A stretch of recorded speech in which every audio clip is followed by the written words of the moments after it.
Now, the power of a picture. This crying girl from Honduras became the literal poster child for Trump's border crackdown. Her pain was real, her tears very real. But the photo did not show what some people thought it did. It did not show, in that case, a family being broken up. Now, Time magazine is under scrutiny for using the photo on its cover, and the editor of Time will join me in just a moment. But let's start with what we know about the girl. I asked Getty photographer John Moore about what he witnessed in the desert that night, June 12th. Brian, I had been photographing the Border Patrol as they detained people and then took people into custody. In this particular photo, which touched me very much and many other people in the course of this last week, the mother is being searched as she set her daughter down there at a transport vehicle. The little girl is crying, and she did the entire time that she was there on the ground. They were taken to a processing center, and at that center, we know that other children and parents were separated. I never knew if this little girl and her mother would be. When they were taken away, we really had no idea about that. But at that time, it was happening with many other children and their parents. So some families were being split up, but according to the government and the child's father, this particular mother and child were not separated. Joining me now in an exclusive interview about the backlash to the cover is Time Magazine's editor-in-chief, Edward Felsenthal. Ed, thanks for being here. Sure. As soon as it was revealed through an interview with the child's father that the family had not been separated, there was a really strong right-wing backlash to your cover, including from the Trump administration. Did you make a mistake by having this crying girl on the cover? Look, I think John Moore's photo was and will remain an iconic one. We chose the photo because this little girl became the face of this story on front pages and home pages and TV screens and Facebook feeds. But maybe she shouldn't have been the face of this story if she wasn't separated from her mom.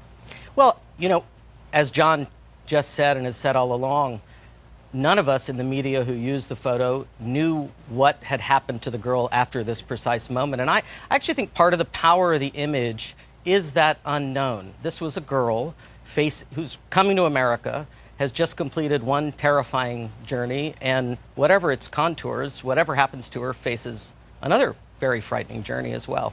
But by Monday of this week, we knew that she hadn't been separated from her mom. In fact, on Tuesday, you all issued a correction to a web story about that. I don't believe the case.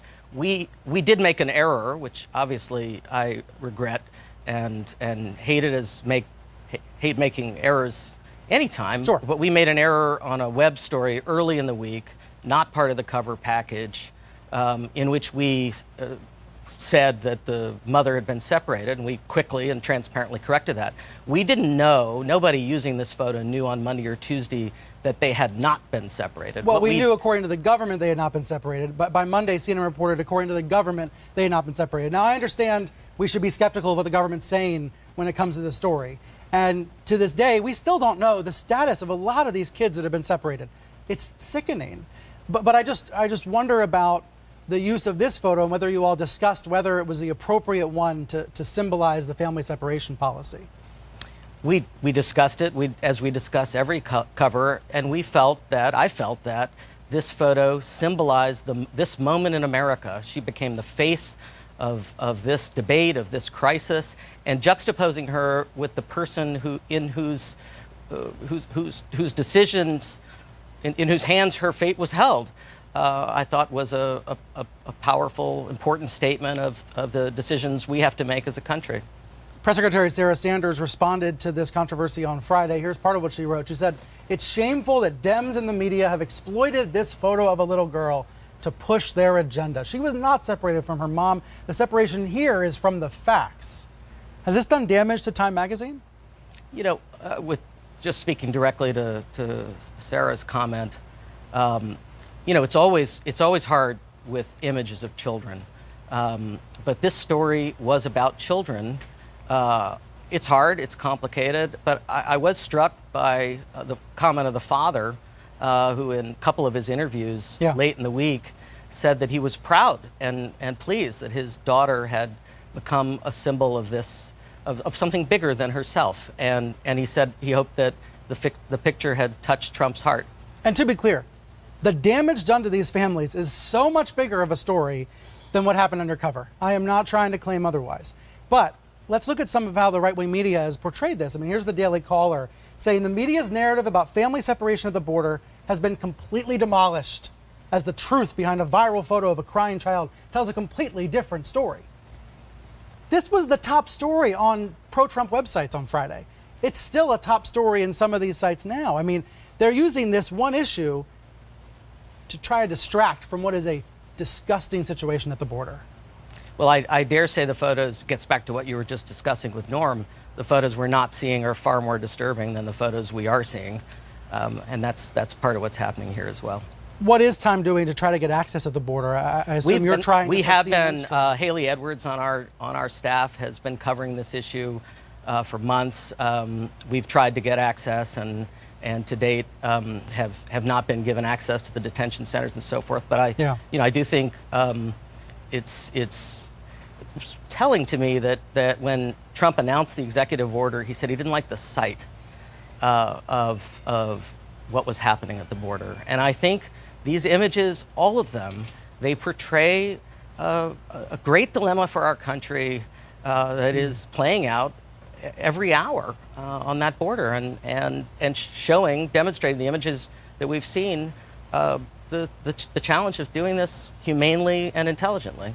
I wonder, given the president's well-known readership of Time magazine for decades, do you think about him seeing the cover when you're producing it these days? Not really. Not no? really. I think I would. I would think about, hey, the president might see this. I'm certainly aware of his interest in the cover and the way he talks about the cover and has talked about the cover. I suppose I would say it doesn't affect what we decide to do on the cover. It's not aimed at him.